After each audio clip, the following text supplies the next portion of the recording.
Good morning, good afternoon, and good evening, everyone. My name is Eleanor Jones. I am a program manager for IFPRI's Foresight and Policy Modeling Unit, and it's my great pleasure to welcome you to today's webinar. Today's topic is how do we prioritize agri-food system policies and investments, insights from the RIAPA modeling system. This is the second event in the webinar series on IFPRI modeling systems, informing future pathways and priorities for agri-food systems. This series is co-organized by IFPRI and the CGIAR Foresight Initiative and is intended to provide an overview of some of the tools that we use to look at various aspects of the future of food systems. During this webinar, our presenters will demonstrate how the RIAPA modeling system is being used to identify priority agricultural value chains that most effectively contribute to development outcomes. We'll also show how it supports policy design and public investment decisions to promote agricultural growth and development in the most effective way. It is now my pleasure to introduce our speakers. For our opening remarks, we have Jean Balie, who is the director of CGIAR's Poverty Reduction, Livelihoods, and Jobs Impact Area platform. Jean, if you want to give a wave. For our presentation today, we have Karl, who's a senior research fellow for the Foresight and Policy Modeling Unit at IFPRI, along with Emerta Aragie, who is also a research fellow at the Foresight and Policy Modeling Unit. Following the presentation, we will have our discussant from AGRA, Vine Muchisari. He's a program officer for the Policy Quantitative Modeling and Data Analytics at AGRA. If you would give a little wave, Vine. Before I hand over to Jean for opening remarks, I want to share a few notes on how we will proceed.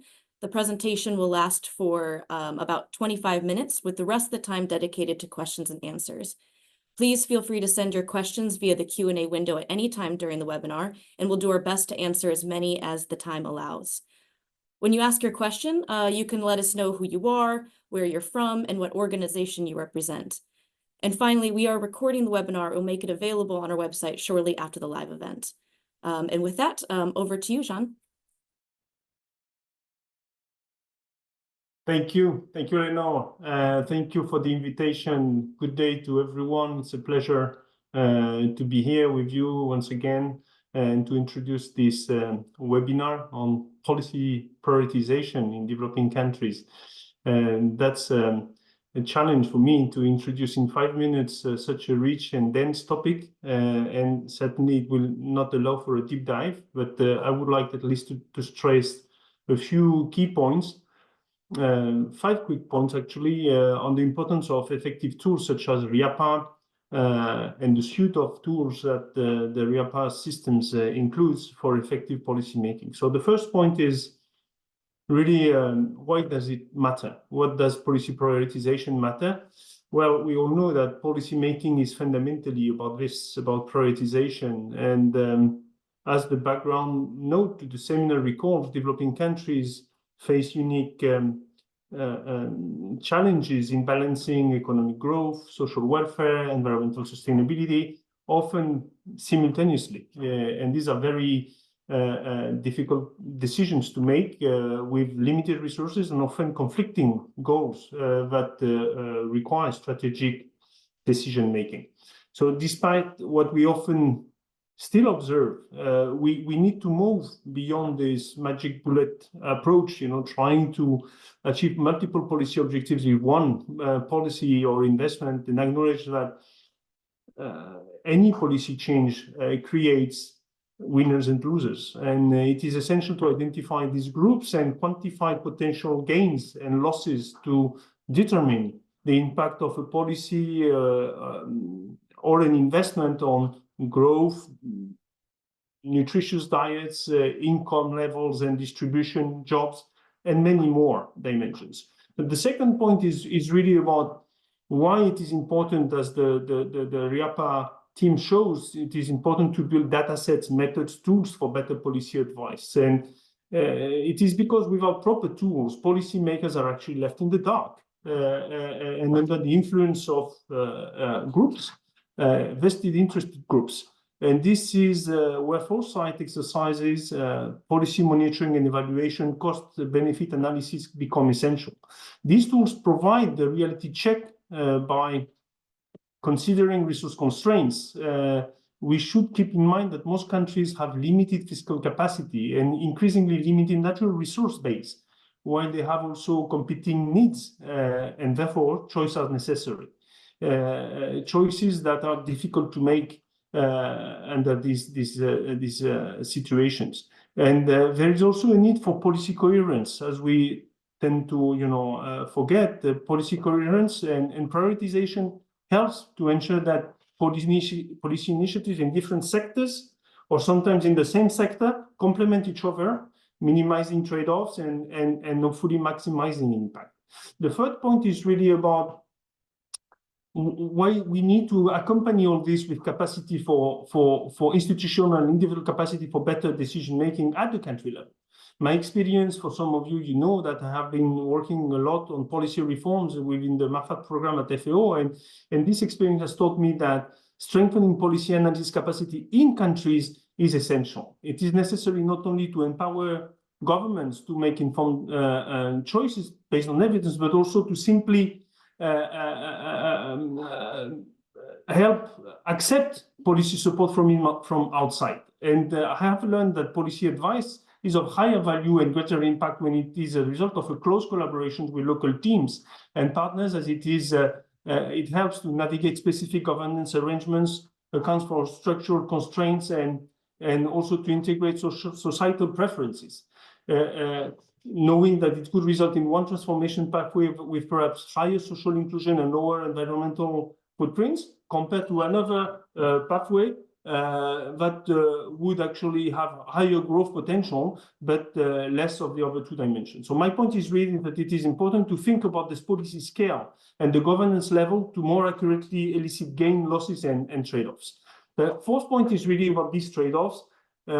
Dimensions that are difficult to quantify still, especially when we talk about or refer to social impacts such as gender equality, social cohesion, and power structures, or even environmental impacts, capturing the full value of ecosystem services, for example, or even institutional capacity of these institutions to actively implement policy. I know the RIAPA team and modeling system attempts to also increasingly integrate these dimensions, and we want to hear more about that, trying to overcome that scarcity and paucity, and that is often a key constraint in the countries where we operate.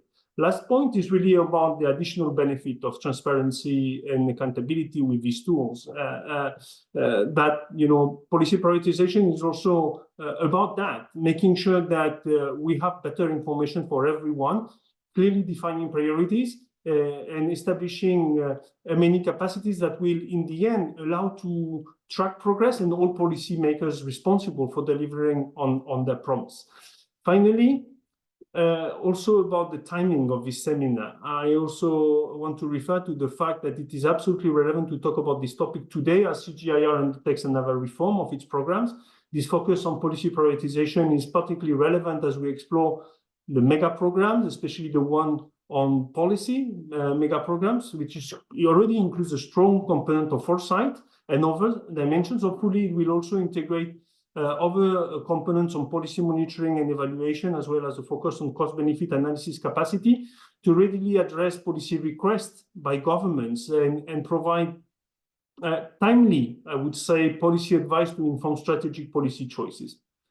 So these were really the key points. I hope we will have in the discussion more opportunity to cover these various aspects.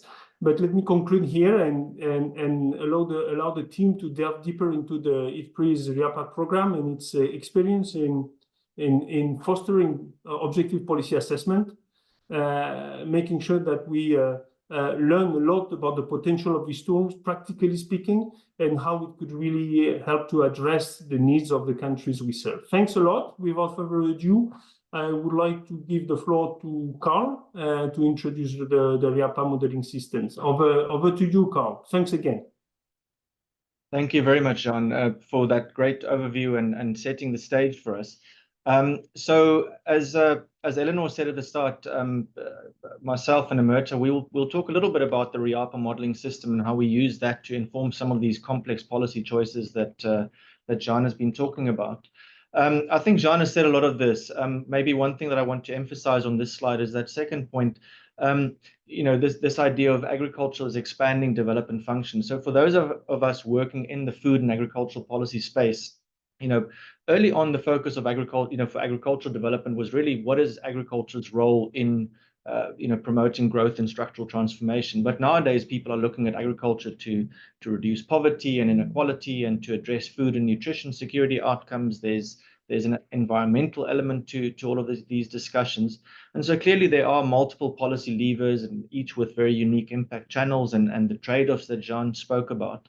And so it is a very complex job as an agricultural policy maker. So we're going to be demonstrating in this webinar how IFPRI's RIAPA modeling system can inform some of these choices. So what is RIAPA? We refer to it as a data and modeling system, and that's really because it's not just a single tool. It's a whole collection of models and data databases and tools that we use in combination in different ways. At the core of RIAPA is the CGE model, this recursive dynamic computable general equilibrium model. But then we link investment tools to that, or value chain tools. Emerta will talk a little bit about AIDA. Or we can link external models such as global models or infrastructure models and biophysical models to this tool in order to better inform the simulations that we run.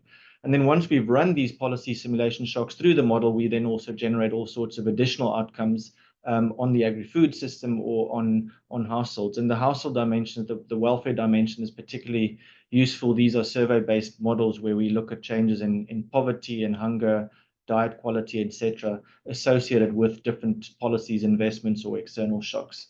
On the right-hand side, that's just a kind of a familiar circular flow diagram, which basically shows what we capture within the CGE model that's at the heart of the RIAPA system. So here we basically capture all these interactions between households or consumers and activities or producers as they engage and transact through these various factor and product markets.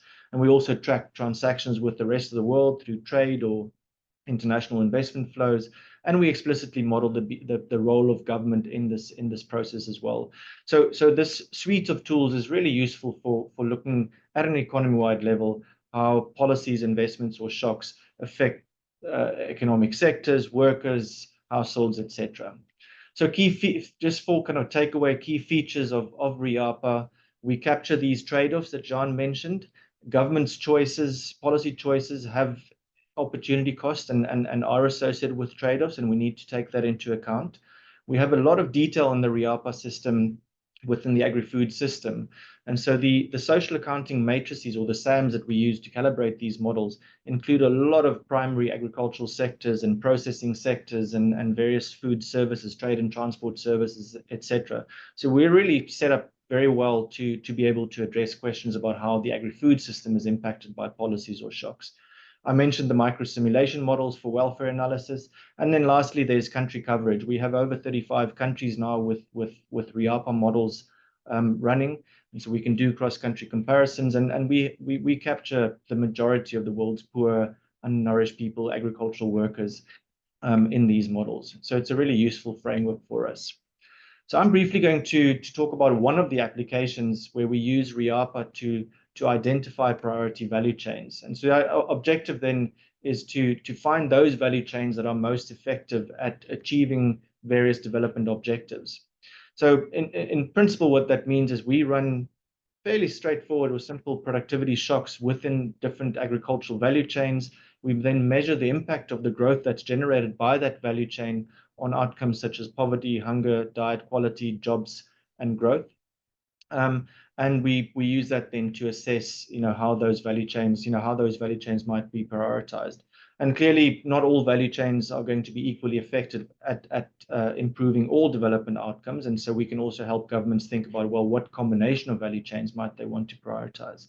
So we've published a lot of these value chain ranking studies in a series of diagnostics. There's a link down at the bottom of your screen.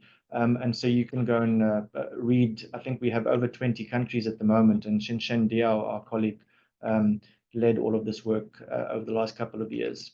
So if you pick up one of these diagnostics, this is what the Ethiopia final value chain ranking would look like. So we have these different outcomes where we measure, assign a score to each value chain.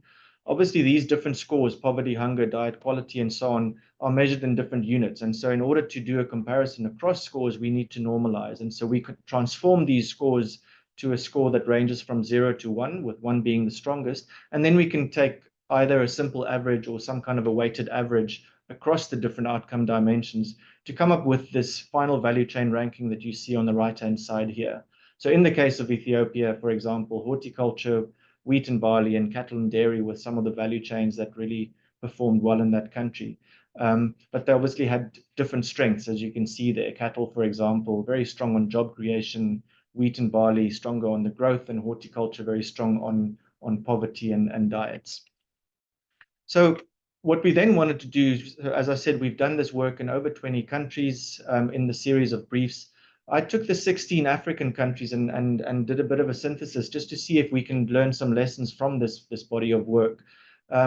Just to simplify things a bit, I'm looking at 6 broader agricultural value chains and 3 of the development outcomes. And what we see from this analysis, when we take an average across the countries, in terms of the poverty dimension, cereals, roots, and pulses score very well. And this is expected. You know, we see often that staple value chains, because poor farmers often grow staple crops, this is a very useful way of raising incomes of those poor farmers. And at the same time, we're also reducing the cost of staple products that are commonly consumed by poor people. So that's why those sectors in particular perform very well in the poverty dimension. In terms of diets, it's horticulture, livestock, and pulses that come strongly to the fore. These are typically the food types where we see large consumption gaps in our consumption patterns of households. And so by lowering prices in those value chains, we can actually nudge consumers closer to those to that ideal diet. And then lastly, in terms of the growth dimension, we see cereals, livestock, and roots performing well. And so these, you know, in cereals and livestock, rice and dairy, for instance, are sectors that are associated with a lot of processing downstream. And so that creates these strong growth multiplier effects. Root crops is an interesting one because although there's not a lot of processing of roots, typically in economies, it is a widely grown crop. And so if you can raise productivity in a crop such as roots, you're actually freeing up space for farmers then, or freeing up land literally for farmers to diversify into other crops as well. And so that's an impact that's picked up in these economy-wide models as well. So just to kind of summarize then on this body of work, cereals, horticulture, and livestock rank very high, but there's obviously some variation across countries. And so we just pasted a few figures here from different countries to kind of demonstrate that. But some patterns do emerge. And so cereals consistently ranks in the top in most of the countries, in 13 of the countries, and horticulture is up there in the top 3 in 12 of the countries. Pulses and livestock and also export crops tend to fall in the bottom half of these of the value chain ranking in most of the countries. But ultimately, our results are going to be sensitive to the weights that we use to form these composite scores, and also the development outcomes that we've considered. So we only looked at 3 outcomes here, but we have other development outcomes as well. So that's on the value chain ranking. I'm going to hand over to Emerta, who will talk us through some of the investment prioritization work. Thanks, Emerta. Thank you, Karl, for passing it over to me, and for the nice background for most of the presentation I'm gonna make here. And my presentation will focus on prioritizing agricultural investments. It's a work stream here at IFPRI in which a number of colleagues at the modeling team have been involved in. So to link it back to Karl's presentation, one of the caveats of the value chain ranking analysis is the fact that it doesn't actually consider the various sources of growth. What are the mechanisms in which the TFP growth across the crops are being achieved, such as policies and investments, as well as the cost aspect of things were not properly handled in the value chain ranking analysis. Understandably, however, agri-food system investments has to be evaluated and assessed based on their impacts and cost effectiveness in achieving various outcome indicators. So this is one of the objectives of the polystack type of deep dive study that we do here in IFPRI using the RIAPA framework. A couple of my slides will focus more on the RIAPA framework, but I'll be focusing in terms of presenting some of case studies or results. I'll be focusing on Tanzania because it's a country in which we have been recently involved in a lot in terms of informing the Agenda 1030 of the crop sector and the whole agricultural sector development plan that was just finalized. Next slide, Karl. All right, so this is the modeling framework, which integrates both the data analyzer, which we call it IDA, Agricultural Investment Data Analyzer, and our core economic CG model, RIAPA. And the IDA module is where we bring together data around agricultural sector investments, on public expenditure data from government documents, such as in the case of Tanzania, the SDP in Rwanda, their strategies, the agricultural development plan. There are also some global initiatives such as the FAO MAFAP, Monetary Food and Agricultural Policies program, that really documents government spending and dollar spending on several agricultural interventions in a readily usable fashion in our IDA framework. We also take information from farm impact estimates, especially using household surveys on the impact of some of the interventions on yield and productivity. In cases where we don't have this kind of data from household surveys because of data point problems, we rely on some literature review and project monitoring and evaluation studies, especially around the cost of reaching the next farmer or the cost of building an irrigation scheme that's able to irrigate 1 more hectare of land. So this all sorts of data bring together within the IDA module and synthesized, so we are able to drive the gain in total factor productivity that will be linked to the RIAPA CG model, which is an economy model that tracks change in GDP at sectoral level, employment, household level, income, prices, etc. Linked again top down to various micro simulation models to be able to see impacts on poverty, hunger, diet, and other indicators. Next slide, Karl. Thank you. So in this policy prioritization work, there are 2 important strategic questions that we would like to answer. The first one is an identification of the investments most cost-effective in promoting agricultural transformation measured in terms of impacts on poverty, agri-food system, GDP, employment, and diet, in some cases, hunger. And we also wanted to look at if there are some trade-offs across the various outcome indicators. Probably an intervention that aims at promoting growth may not necessarily lead to diversifying diets. So we would like to see if there are these kind of trade-offs in this work. The second major question that we want to answer relates to whether there are opportunities for resource reallocation when governments operate under scarce financial conditions. And in here, what we do is we take money out of the least efficient and put it to the most efficient, cost-effective option by altering the current spending pattern. In the IDA RIAPA framework, we consider a wide list of policies and investments. Some of them are crop or livestock sector specific, such as fertilizer, seeds, extension. Others are system-wide, impacting a long list of sectors, such as research and development in the crop sector, in the livestock sector, and cross-cutting interventions, including rural interventions such as roads, education, and electricity, which have a much more wider impact sector-wide. Next slide. This is an illustrative result of the gross impact and ranking of various interventions in terms of their impact on gaining GDP per dollar spent.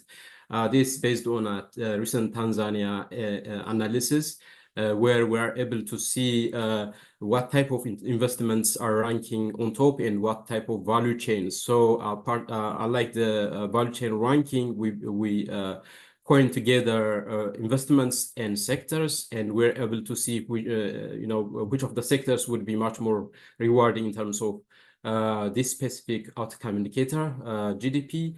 And we see those interventions related to cereals more or less similarly identified in the value chain analysis. Horticulture and livestock were quite important, and some system-wide interventions such as feeder roads, research and development were also important in driving growth in Tanzania. We actually run similar results and rankings for other outcome indicators, diet, poverty, and employment. But for the interest of time, this was just enough to showcase the kind of ranking that we report. But one thing that I would like to flag in here is that you'll see joint provision of inputs, fertilizer, seeds, and extension was quite important, and which is also evidenced by some econometric studies. Next slide.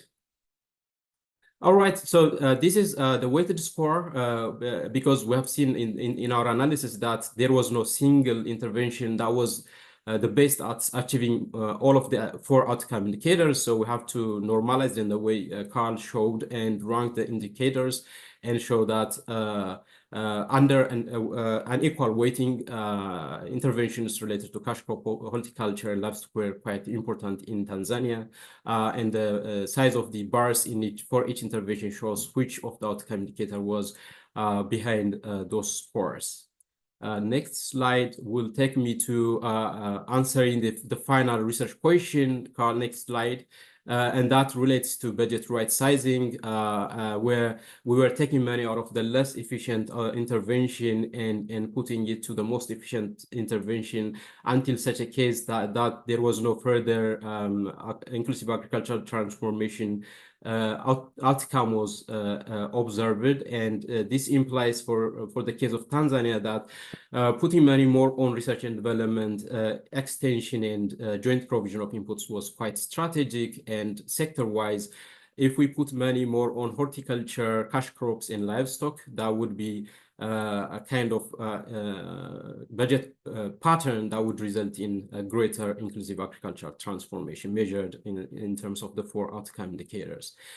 My last slide would go to the conclusion, and I will also speak briefly about some caveats. So in terms of conclusion, we've seen from the results, both the value chain analysis and the invest prioritization, that there was no single intervention that was the best at promoting inclusive agricultural transformation. And in situations where we identify cases, it would be rewarding if money would be moved to higher return investments. And that's an example observed in the case of Tanzania, in our earlier engagement in Rwanda as well.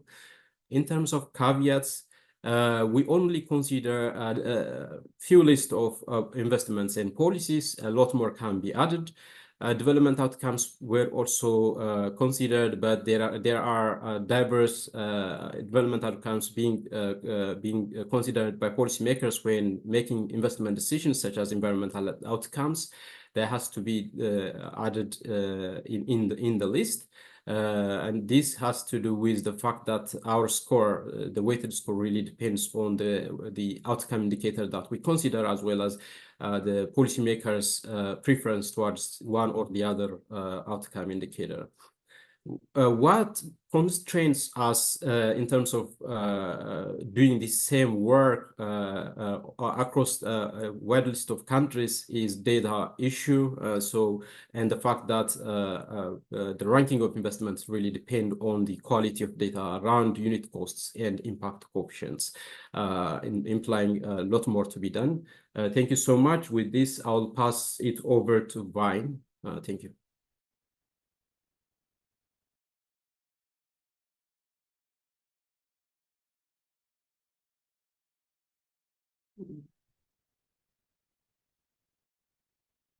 Thank you very much, Otega, and good afternoon, good morning, colleagues, depending on where you are. My name is Vine Keizire. I work in the policy and advocacy unit at AGRA. So I just wanted to share some few reflections in terms of how we are utilizing results from the modeling frameworks, the RIAPA, amongst others, to influence policies within countries where we work. So basically at AGRA, we work in about 15 countries where we support the creation of an enabling environment for ag and food systems transformation. And we also believe that policies are a critical lever for transformation. But for us to arrive at an optimal mix of policies to support food systems transformation, we need evidence, we need data to inform those policy reforms. So we have found the RIAPA model, among other models, including the PPVCs from the BFAPs and other, the MAFAP and others, to be quite useful as we work with governments on a day-to-day basis to try and incentivize policy action to address specific agri-food systems constraints. I'll give you 2 examples, probably maybe 3, of how we have utilized this the modeling framework to inspire policy changes and to design policies that effectively address binding constraints within the agricultural sector and are also proven to be effective in terms of driving desirable welfare outcomes. So I'll classify these examples into 2. So there are cases where we have governments reaching out to AGRA to demand, or to request for support. And then we have cases whereby we adopt a supply-driven approach, whereby there is evidence that exists. And then our challenge now is, how do we take this evidence to inform policy action? So basically, in terms of demand for support, we have had requests from Tanzania, for instance. We have had requests from Burkina Faso, for instance.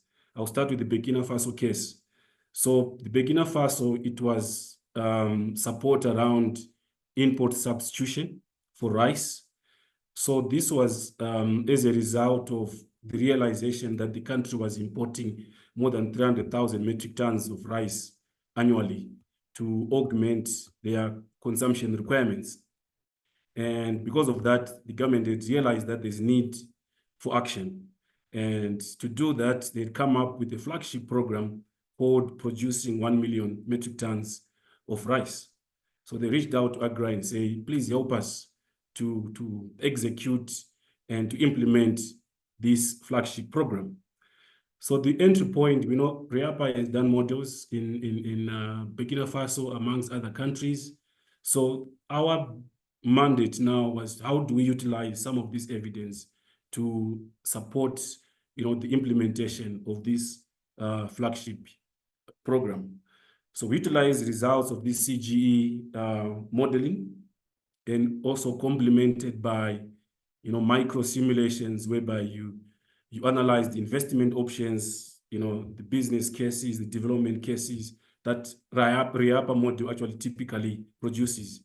And then you have the micro simulations where you say, if you do this, what are the likely impacts on food security, on poverty reduction, and other welfare outcomes? So we worked with the government of Burkina Faso.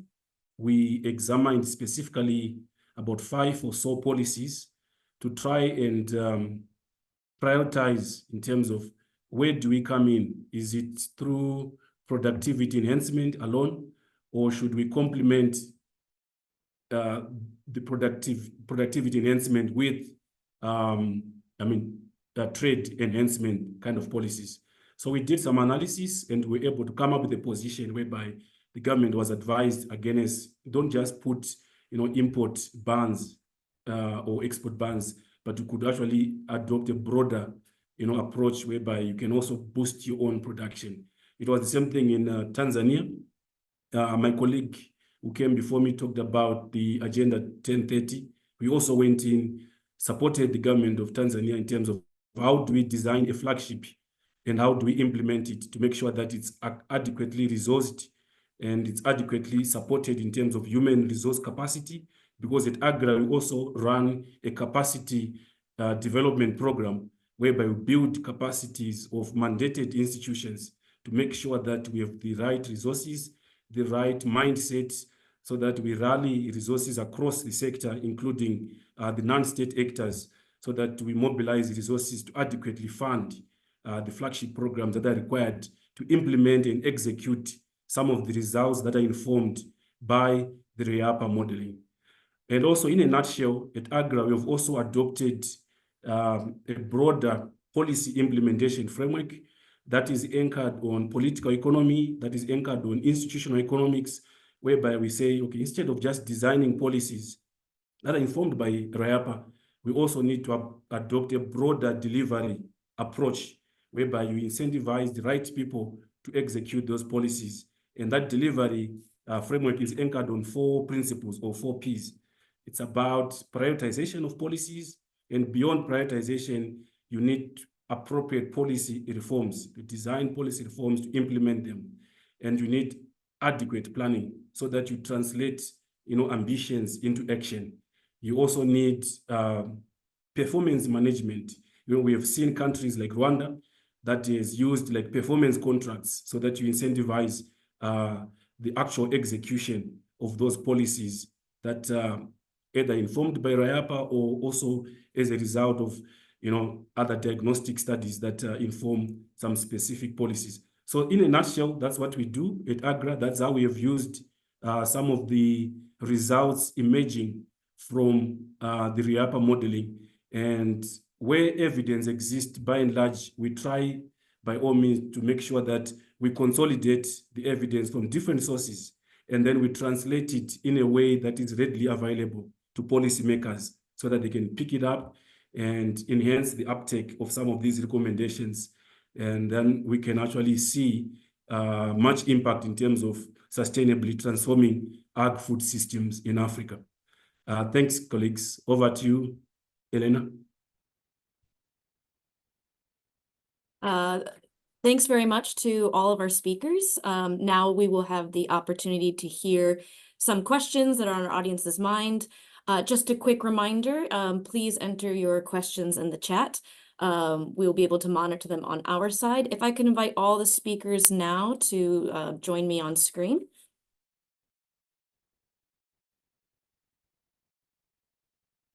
Great. I think the first question that we could ask is about the fiscal capacity. In budget-constrained environments, policy decisions go beyond technical feasibility and expected returns. And so governments must also consider their fiscal capacity to reallocate scarce resources. How does RIAPA consider this financial reality, and how does the team influence decision-making within ministers of finance? And I think that question could go to Emerta or to Karl to start us off. All right, I can go ahead with it, Eleanor.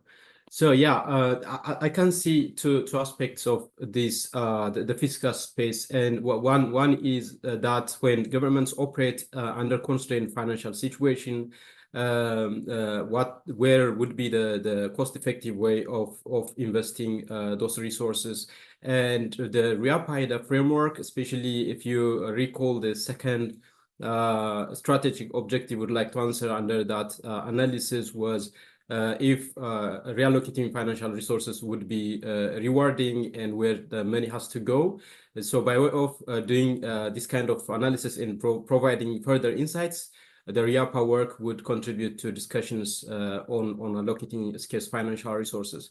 The other aspect, I believe, is the funding source. And in most cases, in our RIAPA analysis, our baseline condition that we consider or the default situation that we consider is government would save and use resources, its own resources to finance. But there are some cases where we also consider various alternative funding sources, including case of foreign borrowing, although in some cases when the global economy is under recession, accessing foreign funds might be somehow challenging. An alternative situation would be raising local taxes and then financing those investment options, and would be able to assess the pros and cons and distributional implication of these alternative financial sources. So this is how I see this one, but thank you so much for the question. Thanks, Emerta. Go ahead, Karl. I can add to that. Yeah, thanks, Emerta. I mean, I think just in addition to what Emerta said, first of all, if you compare the value chain ranking work and then the investment prioritization work, I think that demonstrates that it's really important to take into consideration the costs of these policies. So the value chain ranking work is quick and easy for us to do, and that's why we were able to do that in 25 countries in a relatively short space of time. But then this investment analysis work where we take, where we look at the cost effectiveness of these policies, I think that's very important because we need to, growth doesn't just come from nowhere. We need to invest to get that growth. So that's important. Emerta mentioned that resources are constrained. And often we see government policy documents are these long laundry lists or wish lists of everything that they wish to achieve. But the reality is that we don't have resources to invest in everything or to kind of pay equal attention to all possible policy and investment options. So again, as Jean also said at the start, that idea of prioritizing some of your policies is really important. And then lastly, it's also about who we engage with in government. This work, I think, fundamentally is really about helping ministries of agriculture think about their how they prioritize across different intervention areas. But at the same time, it's important for them to be equipped with information and data to go and speak to the Ministry of Finance, or maybe we engage directly with the Ministry of Finance, who ultimately holds the purse strings and decides about budget allocations. And so I think it's there are multiple facets to this, and I think it's really important to look at the financing and know who you need to speak to in order to influence policy ultimately. Thanks. Back to you, Eleanor. Thanks, Karl. We have a question about capacity. Jean and Vine both touched on the importance of addressing capacity, both individual and institutional within countries to consider and uptake policy changes. I see that Jean would like to answer this question about if you could elaborate more on how you describe capacity or what types of capacity they've seen important to address in countries. Over to you, Jean. Well, thank you very much, Eleanor. I think this is a very important question, as I alluded to in my introduction, and I cannot exhaust, the question with a short answer. But I think it is all about, understanding that capacities are needed at multiple levels and in multiple ways and dimension. I think obviously for effective policy advice to operate, there is a need to make sure that there is a dialogue that is established and that there is a very clear understanding from the teams receiving the policy advice about what this is all about. No black box kind of syndrome here. So this technical aspect, I think, is fundamental. It is the foundation, I would say. So this is both individual capacity building and institutional capacity building, because we know that there is a risk of turnover of staff, and therefore building only individual capacity may lead to, further down the line, fewer capacities to continue these interactions. There is also another dimension, in my opinion, that is very important, and is more related to soft skills, because having the technical capacity is not sufficient. There is a need to also build capacities in learning how to interact with the policy-making level. How is it that we penetrate the policy circles where decisions are made with the evidence? And therefore, this capacity to really bridge, this gap between the places where the evidence is generated and the places where evidence is used. And that's another skill set. Some have both, but it is really something that we need to focus on to make sure that increasingly you are invited to the table where these decisions are made. I will stop here for the moment. Great, thanks, Jean. We also have a question, I believe this for Emerta and Karl for the RIAPA team, about feedback loops between growth generating jobs, reducing poverty, and improving diets, and the things that are further driving growth, and how the model looks into that. Thanks. I'll have a crack.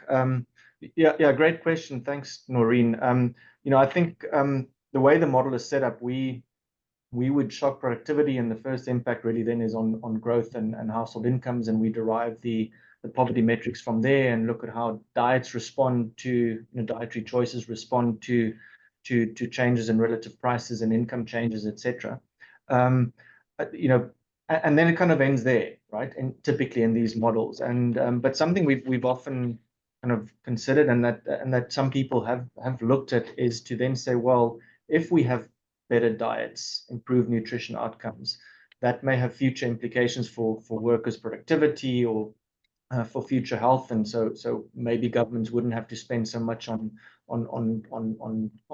health, improving health outcomes, or workers are more productive, and that leads to more future growth. We could certainly build that into the model. We don't do that here, but it's something that we're discussing actually at the moment for a new school feeding study that we're working on. And so there we would look at, well, better diets now mean more productive young people entering the workforce 10 years down the line. So that's a really great question, but not something we explicitly account for right here. But all the other feedbacks, those that I showed in the diagram within the economy-wide model, those are obviously all captured. So kind of between producers and consumers and etc. Thanks. So we have another question from Will Martin about has this approach been used on problems that do not involve a budget constraint? I don't know if we want to touch on that briefly as well. Maybe Emerta. Yeah, broadly speaking, I mean, these countries that we work on are developing countries largely, and will involve some sort of budget allocation problems and issues. But in contexts where budgets were not constrained, in any case, would be informative to identify which interventions are more cost effective, although governments will, in those contexts, decide for political economy reasons, let's say, to finance and consider all aspects of investment, but providing the information in terms of the cost effectiveness of the alternative investment and policies would still be relevant in those contexts. Karl, if you have any other thoughts. No, I think that's fine. Thanks. I would like to give a little bit more space to Vine, maybe to talk about how AGRA uses the IFPRI research to inform policy discussions, and what IFPRI maybe could do better or different to make its work more useful to AGRA and policymakers. All right, thank you very much. Just to add a little, in AGRA, we have a dedicated program that looks at evidence consolidation and translation. So it's mostly a data and analytics team that interacts with the RIAPA modeling. We take results from there and we blend that with our broader advocacy initiatives. So we distill the evidence, we package it in a way that is readily available to policymakers. Mind you, most policymakers, I might be wrong, but in most cases, they are not very technical. They might be technical, but they're not very interested in very technical things. They want things in a way that it's easily relatable to their constituencies, the cabinet, and all the range of stakeholders that they work with. So we have utilized results from RIAPA through this the data and analytics unit of AGRA, and we have used it in terms of informing the design and implementation of flagship programs. So what RIAPA does, it ranks alternative policies that are required for inclusive ag transformation. But beyond that, how do you actualize it at national level, at the ground level? So we use the results, we help countries to design implementable flagship programs. And the idea behind flagships is that it becomes a coordination platform or a rallying point where different interventions you bring in different interventions, and it can demonstrate integration across those different interventions. I think a colleague mentions that food systems transformation, it goes beyond the mandate of Ministry of Ag. So once you have a flagship, it also helps you to demonstrate how these different units are integrated. So as we design flagships, we see what is the role of Ministry of Finance, what is the role of Ministry of Environment, what is the role of Ministry of Trade. So it helps you in terms of rallying political will across these departments, because food system transformation is multi-sectorial, is multidimensional. So having a flagship in place, it becomes that coordination mechanism that ensures that you design the right interventions in a way that they are complementary and they are integrated to achieve impact at scale. So at AGRA, that's what we have done. We have adopted this flagship approach whereby we complement different pieces of investments from trade, from production, from sustainable farming, from partnerships and among others, to make sure that we help governments in terms of how do you create a roadmap of success, building from the evidence. How do you design a flagship that addresses your fundamental goals, and how do you implement it? How do you mobilize resources from within the government, from private sector, from the donor community or development partners, to make sure that the flagship is successfully implemented? Thank you very much. Thanks, Vine. I think I'll ask Karl if he could respond from maybe the IFPRI perspective, and then I'll follow up after his response on the issue of irrigation in the model. But I don't know if Karl, if you want to respond to kind of the how the results are used on the policy side from IFPRI's perspective. Yeah, I mean, well, first of all, Vine, I don't think you answered the question, which was, what can IFPRI do better? So you're welcome to tell us if there's still time. But, obviously from our perspective, having a partner such as AGRA is really fantastic. Our researchers, we are a small team. We don't always have as much time to be out and about and engage with policymakers. We try and do that as much as possible, but having someone who, as you said, can speak to the policymakers, bring some evidence to the table, kind of tease out what are their real questions. I think that's fantastic, and that's kind of how we see a lot of these knowledge products. I think the products that, or the results that Emerta and I presented, these are kind of very generic studies, kind of cookie cutter in a way even, and clearly we don't intend that to be the final answer to the question of life, the universe, and everything. But it helps us to open up a conversation about the general principle and the importance of prioritization and thinking through these complex impacts and so on. And that then inevitably leads to more in-depth discussions, as Vine said, about, well, given this broad information that you've given us, we think we should be prioritizing this flagship policy, and now we dig into the details and figure out how that policy might have to be designed to achieve maximum impact. So I think it's a process and it's a conversation, starting with some of these more generic knowledge products that are easily distilled and easily understandable, and then doing a deeper dive. So back to you, Eleanor. Thanks. Thanks, Karl. And I see, Emerta, you have raised your hand for the question on irrigation, and I will let you to go ahead and expand upon how irrigation is reflected in the models. All right, great, thank you. I just want to reflect on this well-taught question around irrigation and why irrigation was ranking lower in the case study that was shared today. And as rightly noted by our commentator, it's largely related to how costly it was and the fact that we're not splitting irrigation to its different levels. But to provide a little bit of comfort, there was another similar work that we did, meticulous work in Rwanda around their PSTA4, and in there, and because of the structural feature of the country itself, there was adequate information on various irrigation schemes by scale, small scale, large scale, medium scale, terracing as well. And in that work, what we find out rightly was that small-scale irrigation was consistently ranked higher among the various interventions. And so obviously data issue and the ability of getting all the required information around the structure feature of the various level of irrigation would be relevant.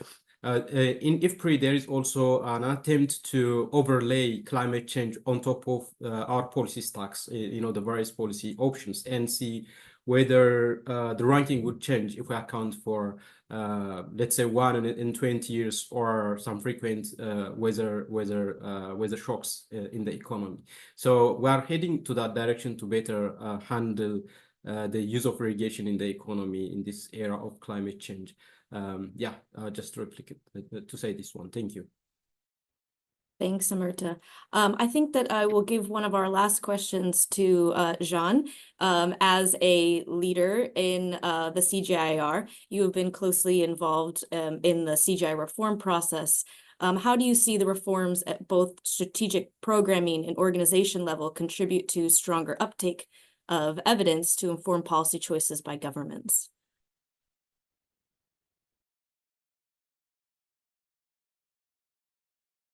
So that's a big question. Really, the focus, and that is not new. I think in CGIAR, it has been the case in all centers, and it is now the case in a more integrated manner that we increasingly intend to get closer to where impacts happen. And so that means really making sure that we create the conditions so these interactions, bringing the evidence to the ground. And I think this is one of the key dimensions of the spirit of the ongoing thinking, making sure that we integrate further the capacity, make sure that we multiply the potential benefits of various sources of fundings or various ways of working with various centers of excellence distributed across centers to make sure that we can mobilize these resources where needed at the time we receive requests. Another dimension that I think is very often mentioned is this need to be more responsive to demands. And so trying to be more proactive and reactive by gradually establishing more capacities on the ground. And IFPRI is a very good example of that, to actually read through some kind of policy intelligence and anticipate demands to make sure that we would be able to be ready with the evidence that will eventually translate into better decisions and better policy in this case. So I think the whole spirit of the ongoing reforms is to make sure that we tap this huge potential, but at the same time try to identify these areas of comparative advantage across CGIAR and channel that in a more structured and impactful way through, for example, what we are currently developing with these mega programs. And also leveraging the tremendous advantage that the CGIAR has with its country presence through centers, but also the various country offices that the various centers have. So it's not yet the end of the story. We are still in the process of making that, a reality. And we need to actually gather all this knowledge, experience, intelligence that is spread across CGIAR through these kind of initiatives and more, to make sure that we equip ourselves with this body of knowledge to make sure that the reform is this time absolutely the one that our partners will welcome and will work, with us to make sure that we deliver higher impact. Great. Thank you so much, Jean. I want to say another thank you to all of our speakers for your great presentations today. I will note again that we will have the recording up shortly and the presentation available for anyone who would like to look at this later. Please check out all the links that our speakers have shared. And our third in the webinar series will be happening later in the month, and we'll be able to let you know when that is going to be aired. Thank you all for your time, and thanks again to our speakers. Have a great rest of your day.